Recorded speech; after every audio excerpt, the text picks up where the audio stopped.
approach this last month as kind of what you wanted to do maybe with your last spots? We wanted to kind of, in January recruiting cycle, we wanted to look around, take a look, see if we thought anybody fit us, and if they did, take our best swing at them. This year was different than last year. Last year there was quite a few really good players available after the first signing day. This year there weren't near as many, and the guys that were got recruited by everybody. I've been doing this long enough to know that sometimes when you want to just take another guy or two to fill a spot, those don't turn out as good as often as guys that you've recruited and know well. So we did our best to get to know some guys and take some looks at some guys that we thought might still be able to help at certain positions, but we weren't going to reach and take guys, just take them. Is this maybe a strategy you want to go with in the future, having most of your class wrapped up at an early signing day and then maybe take a few of those best available guys? Yeah, I think this is probably where we'll land going forward, and I think most people will. And I think people are landing there because that's the trend right now. Again, like I said last year, there was a good number of good players that didn't sign. There were still some this year, but not the same numbers. And if this year's any indication, most people are going to sign their classes early, and you better have the guys in the boat that you really want with a few spots in your back pocket if you're doing it right. Do you feel caught up now as far as future classes? Because I know you were able to get out and see a lot of 2020 and 2021 guys. Have you caught up to that pace where you want to be? Yeah, just being honest, when you come in as a new coach, you're 2 years behind because you're just starting to come in here. We were just starting to look at 2019 guys last year that we could get to Nebraska in December. We're a lot farther down the road now, looking at 2020s already in January, some 2021s. And we're probably still a half a cycle behind, but that's going to be easy to catch the rest of the way up in May. Having already looked at some young kids, our May recruiting can be a little more specific with some of the targets we've already found, and we'll probably be able to get even farther ahead with the 21 class. How do you feel about your numbers just by position? Are they where you want them to be now, or is there still some room even there to go? No, there's nothing about what we're trying to do that can get fixed, at the drop of a hat. And, coming in, there was a couple position groups that were desperately low with scholarship players and players in general. Some things we had to fix to get them the way we wanted them. We're getting a heck of a lot closer, but going into this recruiting cycle, I want to take the best players I could and try to help our team as much as we could, and knowing that we weren't going to be able to fill all the holes and get all the pieces that we would want in 1 year. Mr. Demariyon, what does he bring to you? And obviously, you offered him quite a while ago, so how has that process gone? Yeah, I'd say this about a lot of the guys, but first thing is we really liked him as a person, really enjoyed his family. Demarion's a kid that can really run. Our offense, as long as I've been in it, has been really successful and dangerous, and we have a bunch of people that are weapons and can do a lot with the ball in their hands. Demarion's got legitimate speed, was a good player on both sides of the ball and returning kicks down in Oklahoma, and receiver was one of the areas where we were way below the number of players that we need or would like to have when we walked into the door a year ago. So that was one of our priorities, to get some guys that we can start bringing along and developing, and we felt like we could use one more, and we were glad he was available. What is the number of receivers? Yeah, I don't want to get into specifics, but we have a baseline number for how many outside backers, inside backers, D-line, and so forth that we'd like to have on scholarship, and it's never exact. You're always one over at one spot and one under at another, but we're getting a lot closer to being where we need to be from a depth standpoint. You lost some pretty good playmakers on offense, too, in particular. What is your level of comfort with that playmakers you have going into the moment? Yeah, losing Stanley is going to be tough to replace. He was a great player around here for a long time. Gosh, I enjoyed being around him for a year. Hopefully some of these young kids that we brought in can help fill the gap. And there's some guys on campus that I'm expecting to make huge jumps this year. A lot of times the first year in a system, some kids don't quite flourish and they make a huge jump in year two. But there's a bunch of guys already on the roster, from McQuitty to to Woody, to Mike, to Andre Hunt, even some walk-ons like Lever and Folkers, a bunch of guys that I think could take a step forward and help us next year. So there's a bunch of candidates to get us with 3 or 4 good wide receivers on the field, and I feel a lot better about that than I did a year ago.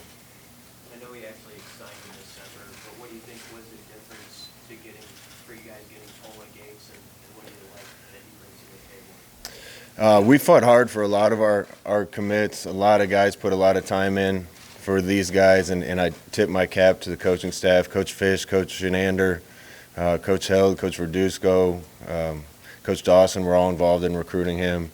I think he felt at home here. I think he felt like this was a good opportunity. He's a dynamic playmaker. He's aggressive. You saw him hit Wandale in the All-Star game, and you could kind of see what both kids are made of from that play and that game in general. Love that we're adding more speed. I like the attitudes we're adding. I like the toughness we're adding, and Noah's certainly a part of that. He signed in December. We kept it under our hat as best as we could to allow him to announce it at the Polynesian game the way he wanted to. But he's a big addition for us. With the transparency now in the transfer market, how do you handle that going forward? Just kind of evaluating that and like looking at your needs post-spring going forward? I'm kind of first thing I'm anxious about is the transfer portal is going to be old news very soon. As many kids that are going to put their name in. Obviously, we've had some kids go in.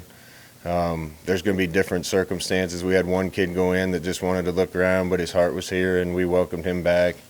I think it's going to be more and more important for coaches to have great relationships with their kids and have a building that everybody wants to be in and keep everybody happy so you don't lose them.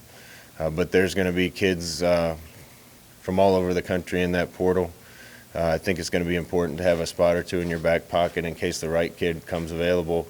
For us, it's got to be the right kid. It's got to be somebody that's going to fit on our team, and it's somebody that is talented enough to help us. And we'll certainly keep our eye on that, and we have some flexibility to take 1 or 2 of those if the situation arises. I know Darian was a good player, but how much did his perceived leadership abilities at Oklahoma State factor into you guys bringing him here, that maybe he could come in and be a leader even though he's just been here for a short time? Well, you don't become a captain of a team unless you're a good teammate, and we want good kids that are good teammates. I think he was anxious to play with his brother for a year. His brother kept hinting at it, and we kept telling him we couldn't do anything until the season was over and if he put his name in the transfer portal. And after he did, honestly, it happened really fast, and this is where he wanted to be. So we were glad to add a piece on our defensive line. I think he's going to help us. Scott, when you guys get rolling in August, I know Dedrick Hill won't be here this spring. You get rolling in August, what do you want to see from Dedrick Hill right away? Yeah, Divine ended up being such a big piece for us last year, and you asked the question before, and I didn't get around to him, but I think he surprised everybody, maybe even including himself, and how well he performed this year. And, I think he's got a future in football. That's tough to replace. That being said, I think the group we have, led by Mo, Washington, and some other young guys, are going to make that position more talented than it has been. But we're going to be really young, so we felt like we needed to add somebody that maybe had some experience. Getting to know Dedrick, he's taken a unusual path to get where he is, but we really enjoyed being around him and getting to know him and seeing what he's fought through. He's got some work to do to get here, but we feel confident it's going to get done. And he's more of an every down back and somebody that's older and hopefully a little more durable, and a very talented player. So we need to get him here and evaluate all that, but we're excited about him. With Noah joining the 3 other defensive backs you had signed in December, and then the guys you had as redshirt freshmen that, dealt with injury stuff, kind of set of athletes does Fisher have to work with back there, and what do you want to see from them early on? Yeah, T. Fish has had great players everywhere he's been. He does a great job managing his room. He does a great job recruiting to get talent in his room. That's going to be a really talented group of kids. There's some older guys, with DiCaprio, with Deontay. There's going to be a lot of young talent too. So some of those old guys are going to have to keep playing well. They're going to have to compete a little more, and they're going to have to to show that they can be leaders. Some of the young guys were anxious to get in here and let them run around and compete, and I think that's going to be a deeper unit than we've had. To be honest with you, that group struggled a little bit to adapt to the way we wanted to do things early on in the year, and the message to me coming out of the weight room is that group's about the best one in the weight room right now. So between the strength and conditioning group and Coach Fish and Coach Fernandez, I think that group's in a really good place and will be for a while. Speaking of your winter conditioning program, what has impressed you about it now that you've had that a year under your belt, and how those freshmen continue to look? Well, my office overlooks the weight room, so I don't get to see a lot, but I can look down and watch them working out. Last year we had guys that couldn't even get through workouts, that had no idea how hard we wanted them to work, and weren't motivated to do it. Looking down this year, we're not starting from square one this year. We're starting from a good spot. Love what I see, love the good weight that people have put on, love the look of the bodies, and love even more the attitude that I'm seeing down there. So that's where you can really transform your team and make it bigger, faster, stronger, more importantly, make it tougher and more close-knit, and I see really good things happening in there. When you look at your center position on the O-line going forward, where do you see that headed this season? We're going to have open competition at center. Obviously, Will Farniak's coming back. Hunter Miller has a chance. I think there's some guys playing guard right now that we're going to have snap the ball some to give us options with those guys. Obviously, Cam Jurgens moving there is going to be a piece of that too. So that, there's going to be open competitions at every spot. There's going to be some interesting ones in spring, and center's definitely one of them. Scott, when you see the success that Adrian had, is it easier to go out and try to recruit a quarterback, or is it more challenging knowing that Adrian's still got 3 years left? When we had Marcus Mariota at Oregon, it was kind of tough to get the right guy for a couple years. I think everybody could see what he was, and I don't know if you were necessarily going to sign the best kid in the country the next year after he had started as a redshirt freshman. That being said, here, Luke was one of our top guys on our board from the beginning. He's the type of kid that's not afraid of competition. I can't believe how quickly he's come in here and learned stuff, how hard he's been working, and how excited he is. So I think we got a really good one in this class. We got one committed already for next class that I can't talk about. You're not going to find an Adrian every day, but I love the kids that we're adding, including at that position. We talked a lot last season about culture. So naturally, I'm sure when you're recruiting, you're looking for leadership components and things that make a good culture. Who in this class, and maybe everyone, but who in this class really jumped out to you as somebody like that guy one day is going to be a leader? And how do you, I guess, recruit for that? Recruit for character and for leadership and for those kind of components? To be honest with you, I think getting to know kids and being honest with valuation of their character on top of their talent leads you to getting the right type of kids. I think the way we recruit lends itself to us getting those type of kids. I think those type of kids are attracted to my coaching staff and the guys in our building because when they get to know us, they see the character of these assistant coaches and other people, and those are the type of people they want to be around. I think they see the honesty in the way we recruit them, the genuine nature of the way we approach it, and that appeals to the right type of kid. I don't know if I've seen an incoming class in my career that has me as excited from that standpoint. You can go across the board and see kids that were winners in high school, that were team captains in high school, that were state champions, that were in playoff games and semifinals and state championships. I don't think we're going to be short on leadership from this class. Is there anybody that just in conversations that you had or like really enjoyed getting to know them just as a person? Look forward to the kind of leader they might become? Yeah, almost every single one. I could just address the guys that are already on campus. I don't know if I've seen a kid work harder in an off season to learn an offense than Luke, and he's been kind of a little bit of the ringleader of that group already. Wandale's kind of the same way, coming in and learning, and he's going to be able to play more than one position in his first year because the way he learns, the way he approaches things. Nick Henrich is, man, he's cerebral and smart and a problem solver and tough, and I know he's going to be a leader on defense. Garrett Nelson's a wild man. I love it.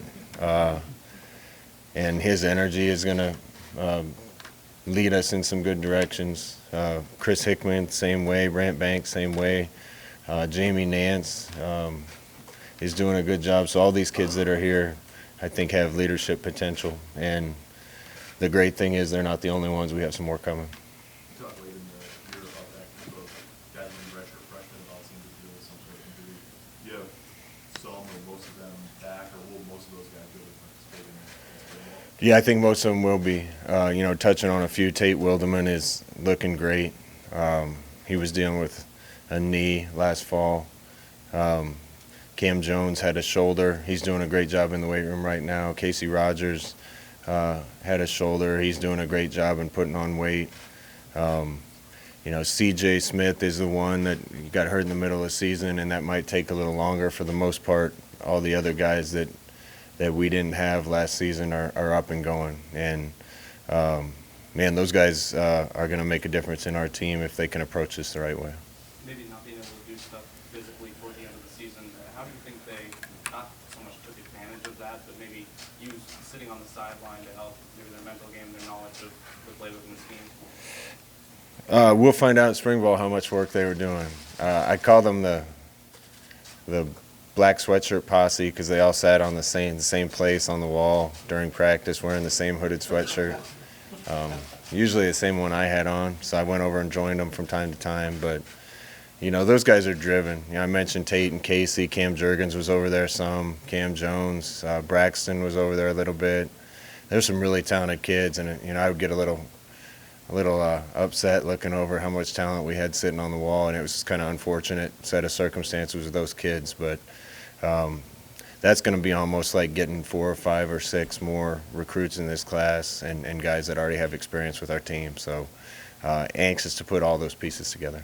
Do you ever have to take kids like that aside and just preach patience? Guys who are used to having all the success in high school, and whether they don't play right away because of injury or something else, to just stay with this year? Oh yeah. It's first years are hard. It's different for Adrian or someone like that comes in and plays. That's rare. For the guys that have to redshirt, you're used to being a high school superstar and a junior high superstar and a Pop Warner superstar, and you come to a place and you don't even get to play the game. You're just practicing. It can be hard on some kids, and some kids use it the right way and take advantage of that year and really get bigger, stronger, faster, learn scheme, and they come back even better. Some other kids struggle a little more. The great thing is I think we're going to get all our guys through that, and they're all in a really good place right now. Well, you had said a few times last year, you wanted Maurice Martin added weight. How's that process going? What will that look like this spring? I got to be honest with you, I haven't seen Mo since I've been off the road. I'm sick of traveling. I'm anxious to see him. I know Zach's working hard with him. Dave Ellis is working hard with him. And he's not alone. There's a lot of guys that we need to get bigger and stronger and mature. But I just know how special Maurice could be if he was 200, 210 pounds. And he certainly didn't come in at that weight. So we're working hard with him. I think his biggest issue is making sure he's eating right in the nutrition side of it because he's working his butt off in the weight room. He was listed at 190. What do you think? I don't know, how much do you weigh? About 198. Well, he's definitely not as big as you. He's taller and leaner and stronger, and yeah. No, go ahead. You do about 25 walk-ons this year too. I mean, that's obviously a high number. I mean, your thoughts on the size of the walk-on group this year and kind of the message you wanted to send with the size of that class. Yeah, we want to grow the roster again. That was one of the secret sauces around here for a long time. Kenny Wilhite's done a great job with that. Trent Mossbrucker in our recruiting department. Jared Lambrick's done a great job with that. It's going to very soon be competitive, and guys are going to have to earn their place on the team. And I expect great things out of these walk-ons, kids that we're bringing in. We brought a bunch in the last 2 classes. I think it'll be very soon when some of those guys start helping us and down the road a little farther, I think a lot of those guys are going to contribute, play, and hopefully start for us. But I'm not just going to let guys be on the team to be on the team either. So it's going to be competitive, just like your opportunity to be a starter at the university is competitive. And I think that'll put us in a really good place where we have the right type of kids that are on the team for the right reasons and hungry to be here. Your roster right now lists 160 guys. Is that kind of where you want, or do you think it'll get smaller? I think we kind of have a clearance to be in the 150s and probably low 150s. So I imagine there might be a little attrition. There might be some guys that don't end up making it, and some other things. Some guys that graduate and move on. So we'll deal with that as the situations arise. But I imagine we'll end up in the 150s somewhere. Scott, what do you look for in a walk-on? What's the determining factor to say I want that guy? I want good people, and I want athletic potential. Some of the guys we got are big and have huge frames and are good athletes. Spencer Long is just a great example of what we're looking for. He's a guy that was a tight end. Maybe he didn't run quite well enough to be in an NFL tight end, but he had a huge frame and was a really good athlete. Got in this program, got in strength conditioning, and ends up being a great player in the NFL. And not every guy has to be an O or D lineman, but I certainly think there's a lot of those running around the Midwest in Nebraska. Certainly looking for other positions too. But if guys are going to play here, it's going to get harder and harder to play here, and they better have some really good athleticism about them and better have a high upside. And if they do, we'll get them in the weight room with the right attitude, and they'll hit the field. One or two more. In the last 2 years, you've taken roughly 40 walk-ons. Is the plan, or in-state walk-ons, sorry, is the plan to cultivate that even more every year and have about 20 each year, or more? Yeah, moving forward, I hope we can afford to take that many per our numbers, and we'll see where we can get our total roster to. But we're going to start to get a little more selective. That being said, if there's a great player in the state of Nebraska or surrounding states and they want to be at Nebraska, we're going to take them, and we'll find a way to. So we're starting to get a lot of things about the roster where we want it, including roster size and some guys that we can really look forward to developing because we think they're going to help us from the walk-on program. Because of the recruiting calendar, you're basically off the road during bowl season and the college football playoffs. So you had a chance, I think the first time in many years, you weren't part of a postseason. What was that like for you, not being able to prepare for a bowl game? What if anything, did you take from some of the major games, either involving the Big Ten or the college football playoff? Yeah, I'm not used to having Christmas off. It was nice to be with family. I don't ever want it to happen again. Yeah. So I've said this before, I've never been so anxious to get started the next year as I was at the end of this past season. I think our entire team had that attitude. It was great to see the Big Ten have good success in bowls. There's some really good performances by Big Ten teams that we battled with and played well with, and in some cases had a chance to win or won the games. It lets me know that even though the program wasn't anywhere near where I want it yet at the end of last season, that maybe we're not that far away. And I think that can be a beacon of hope for all of us as we're working really hard this offseason. Scott, a bit off topic. Do you have a relationship with Zach Taylor, and what are your thoughts on the Huskers being an NFL head coach? I know Zach pretty well. I would actually talk to Zach when he was playing here. There's kind of a Nebraska quarterback brotherhood that exists with most of us. How come every time I smile, you guys start taking pictures? Zach married the daughter of my head coach when I was in Green Bay. She would be at practice once in a while. Coach Sherman's daughter would be at practice in Green Bay. All I know about Zach is he's a football guy. Everything I've ever heard about him is how much he loves the game. So he'll give me a reason to try to root for him and Cincinnati a little bit, and we wish him nothing but the best. Scott, we're 5 weeks away from spring football. Just give us your perspective on where this team is at right The biggest difference I see is how kids walk onto our floor more often. They're around the coaches. They have smiles on their faces. I think everybody's excited, and that's a far cry from where we were. You know, I walked into the first team meeting room, and it was, you could have heard a pin drop in there. That's not the team I want to coach. I want a team that I walk into the team meeting room and they're having fun and chatting it up and loving being around each other, and then they can dial it in and get to work. And the attitudes that I see and the camaraderie that I see isn't even on the same level, not even close to where it was a year ago. And I give credit to that to all these assistant coaches that are working with them every day. But I think these guys are ready to have a lot of fun. Yeah, as far as I know, I saw him this morning. He was going to class, I think, so I was proud of him. Yeah, he had a high ankle sprain. I won't need to say much more about it. He was so close to me to playing the Iowa game, but just couldn't change direction well enough for us to trust him out there. All right. Yep.